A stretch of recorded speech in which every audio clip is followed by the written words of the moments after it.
Welcome back. One of our Myo educational webinars. We're excited to be on with all of you and here with me today, Becky.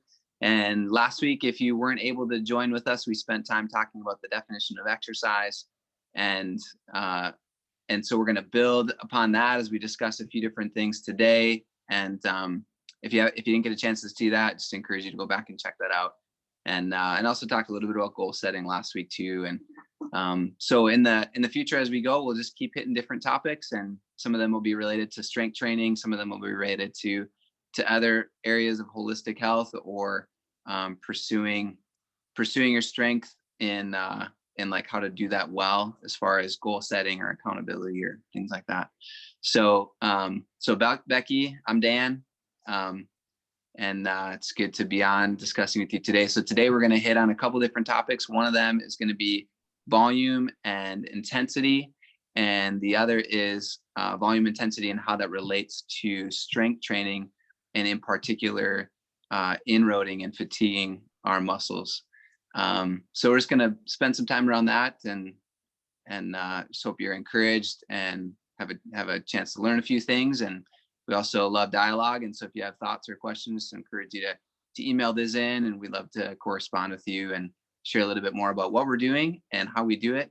And if you have questions specifically in your training, we'd love to also assist in that and converse with you around what you're doing, if it's outside of Myo or within Myo. So today we're just going to spend a little time at the beginning here talking about volume of exercise and intensity of exercise. There's a lot of confusion around some of those things, just not a lot of clarity. So Becky, you want to take it away a little bit and share a little bit more about the definition of those and how that corresponds to exercise?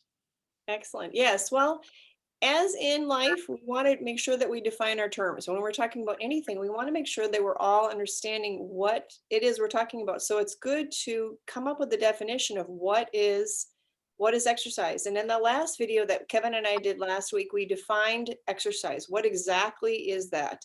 And so now we're going to be getting into some more details of that topic, and specifically volume and intensity. So first thing we want to talk about is, what is volume of exercise? So the volume of exercise is how much work you do. So for instance, an easy way to measure that is how many reps you do. The intensity of exercise is the difficulty of exercise. Now, as in life, there's always an inverse relationship between volume and intensity. I have a whiteboard right behind me. I don't know if you can see this really well, but I'm going to just tell you what this is. So we've got volume on one axis, intensity on the other axis, and there's a line that goes up right here to show there's an inverse relationship between those two. Now, when the volume is high of an activity and the intensity is low, that would be an example of something like that. Would be like a marathon or a jog, where you're going a long distance, but your intensity is low, because in order to maintain that length of time you're going to be doing that activity, you have to have a fairly low intensity rate. In the contrast, if you're going to have high intensity with a low volume, which would be over on this part of the diagram, that would be something like a sprint. So if I asked you to run as fast as you possibly could, you'd probably last maybe 2 or 3 minutes. And so your volume would be low, but your intensity would be high. Now, this is really important in exercise, because the harder the work of the muscles is what really results in the improvement, not just the activity itself. Dr. Kenneth Cooper was a physician in the Dallas area, and he coined the term aerobics, which was really popular back in the 80s, 90s. And you still hear about that often here today. Aerobics, sometimes it's called more cardio. And one example that came up about the intensity and the need for intensity of exercise is when he was doing a physical assessment on 2 of his clients or his patients. And he gave the prescription to them to go ahead and run 2 miles 5 days a week. And so when the 2 people came in, he expected their physical fitness level to be the same, because they had both run that same distance, the same number of days per week. But he was surprised that one of them was in pretty good shape and the other one wasn't at all. And when he asked further questions, he discovered that one of them was running 2 miles in about 14 minutes, The other one was running 2 miles in over 20 minutes. And so he admitted that he needed to consider not just the distance of that prescription, but also the time in which to do it. So the person who obviously had run that distance in a shorter period of time was in a better shape. So this brings us back to our diagram here. If the intensity of an exercise is too low, what happens is there's not enough stimulation on the body. If the intensity of the exercise is too high, it will increase the stimulus for positive adaptation, but at the same time, it can also increase the chance of doing damage, which will which will reverse health that we're actually trying to achieve. So the key is that we want to stimulate to the way that the body adapts in an aggressive recruitment and momentary weakening of muscle fibers. That's the goal here. So there's a sweet spot between volume and intensity. And one other way to think about this is you think about a dosage of medication. If you take too little of that medication, it doesn't have the desired effect. If you take too much of that medication, it can be toxic. So that's some things, those are some things to think about when you are exercising. Make sure that you are doing enough but not too much. So I mentioned the topic of stimulus and failure of muscle. I'm going to turn it over to you, Dan, because I think we're going to talk next about momentary muscle failure and what that means and how to provide the right stimulus to our muscles. Yeah. Let's put that on hold for a moment. I'd like to just go back to a couple of things that you said. One of them was just the conversation between, or the inverse relationship between volume and intensity. And when you think about steady, and there's a lot of people that think about exercise primarily in, I just had a conversation yesterday with somebody, primarily in like what we would call steady state activity, where it's just a steady pace of something for a long period of time. So it'd be like the marathon example that you gave. Mhm. Why do you think we think about that primarily as exercise, like high volume, pretty low intensity? Like why do we naturally gravitate to that? Or is there another reason that we kind of think that way initially? That's a great question. I think we tend to do that because it's easy to measure volume. Okay, it's easy to measure how many reps have I done, how long have I run that, and so we like to focus on metrics because it's Yeah. easy to say I did this much or I ran this long. And the intensity is a little harder to measure until we get down to what we term as momentary muscle failure, which we'll get to in a minute. The other piece with this too is when you're talking about steady state activity, and I'll get to my diagram here. So a steady state activity would be staying up here for a long period of time. So it's high volume, low intensity. The other thing we want to remember here too is that our bodies are designed to preserve energy. And so it's not natural for us to want to increase that intensity to the point of discomfort, but that's actually what's required to recruit those muscle fibers to create that desired response of stronger muscles. And Yeah. so it's easy for us to lean back on the numbers that are attached Mm, to the volume of exercise. yeah. So it's really a quantity that we're just measuring. It's just the amount of time, and it's sort of like we can check it off the to-do list. Like, okay, I ran this many, or I did this much, and I'm going to lose this much weight, or whatever else, right? But when we get into sort of the quality of the engagement and stimulus, it's like, well, how do I know if I've done a good job or not? Like, how do I know if I've effectively done what I'm wanting to do? And it's yeah, that makes sense. That it's just harder to quantify and measure that. Because it seems to be so even maybe different for individuals, right? Some certain individuals can go a little bit more deep in the intensity.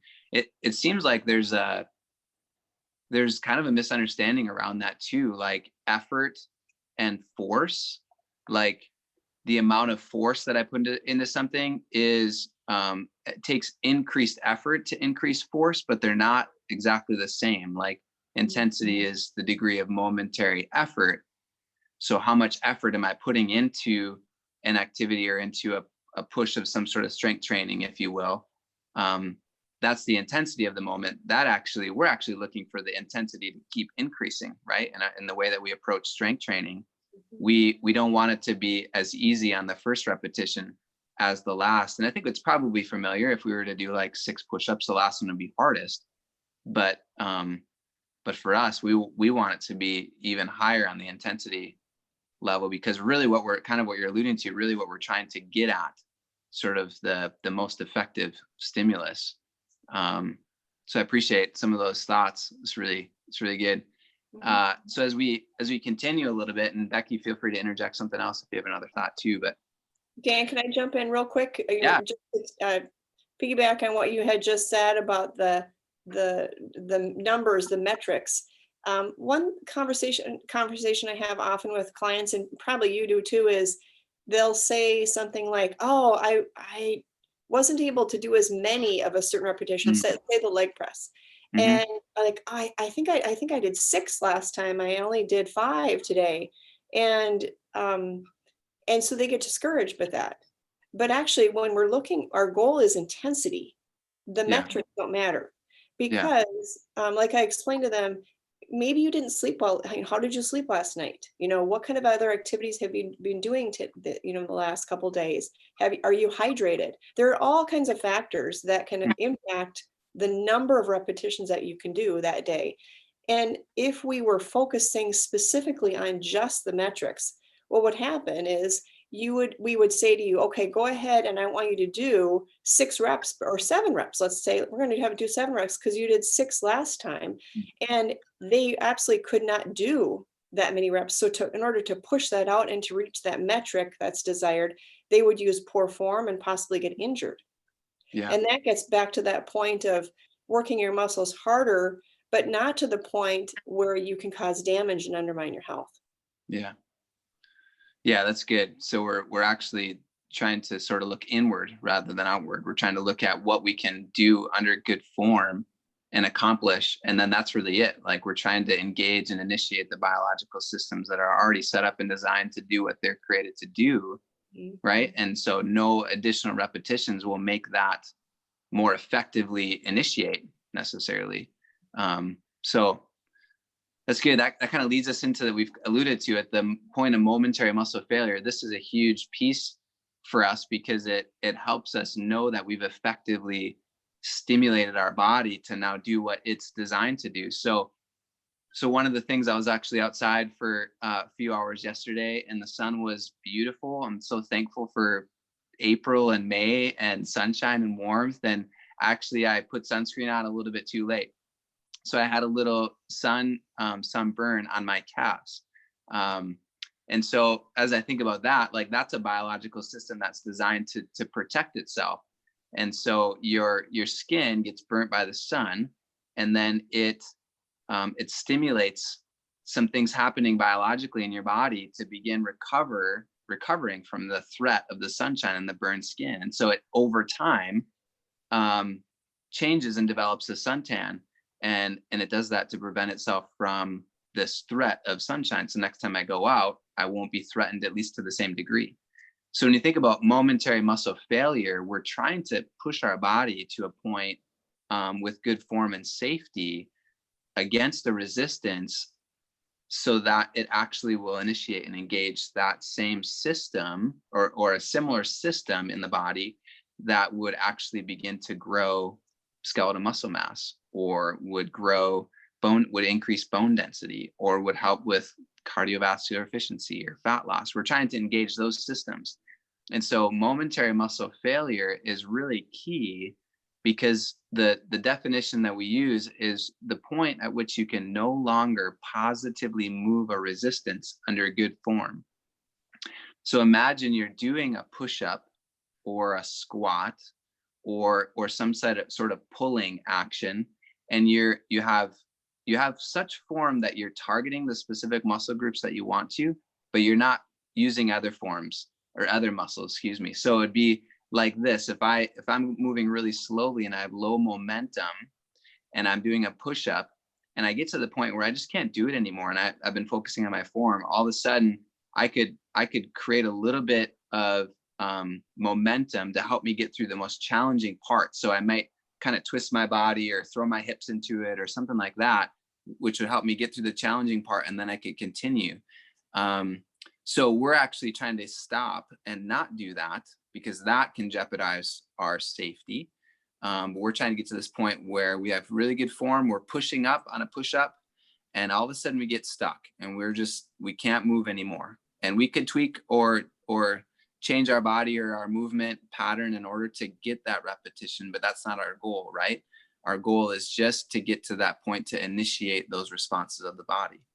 So I'm going to begin pushing on this push-up, and I get stuck there. And now I know it's becoming more and more intense. I'm going to keep pushing. The intensity level, the degree of momentary effort, is increasing in that moment, second by second. And everything in me is wanting to say, stop, quit, don't do it, right?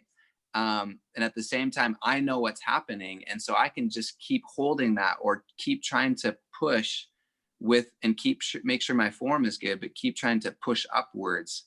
And the interesting thing is, in a point where you know that you've hit that momentary muscle failure point, is when you're pushing and you're focusing on your form and you're focusing on those muscles that you're trying to push with.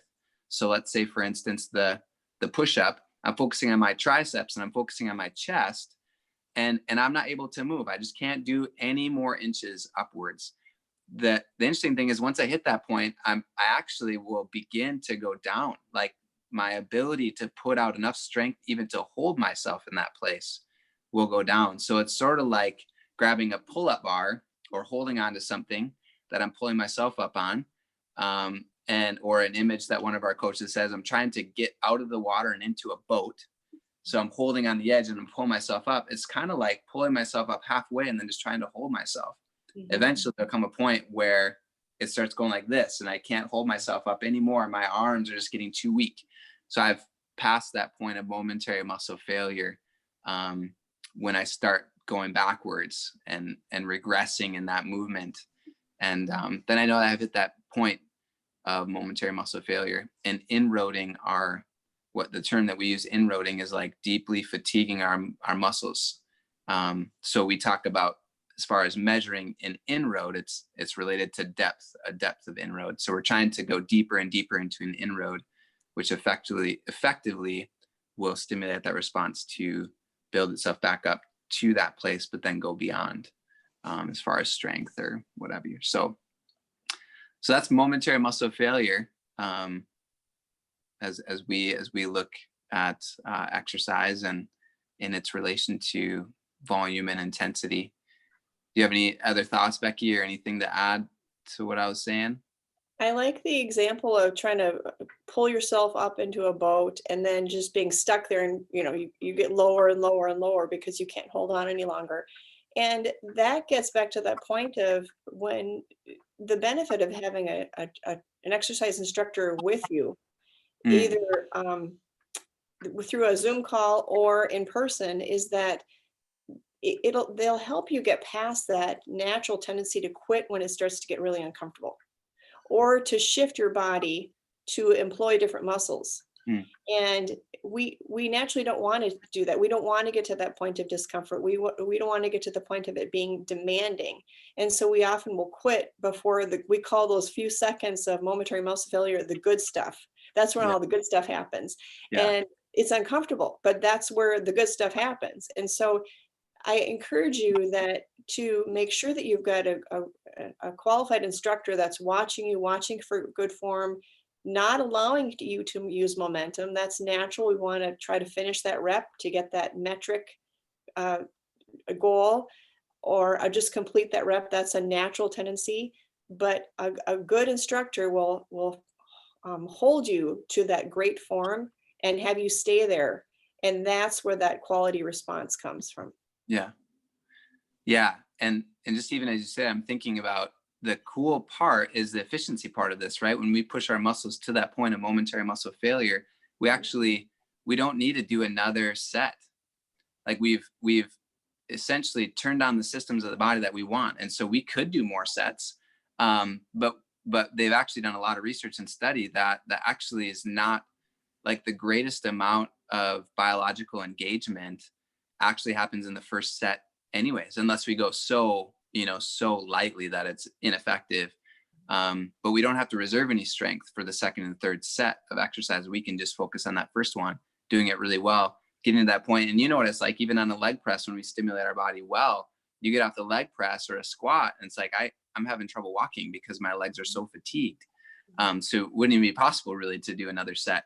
But that just capitalizes on the efficiency of the workout, and keeping that time really minimal so that we can do what we love. We can recreate, we can enjoy our families, we can hang out doing other things that we want to do and not feel like we need to keep being at the gym. Unless you love that, then by all means stay at the gym longer. That's great. So yeah. Any other thoughts coming to your mind, Becky, about volume, intensity? Or I do. Well, one of the books that we reference a lot at Mayo is this book called Body by Science, and the authors are Doug McGuff, who's an MD, and John Little. So if this type of really detailed information about exercise is intriguing to you, I highly recommend this book.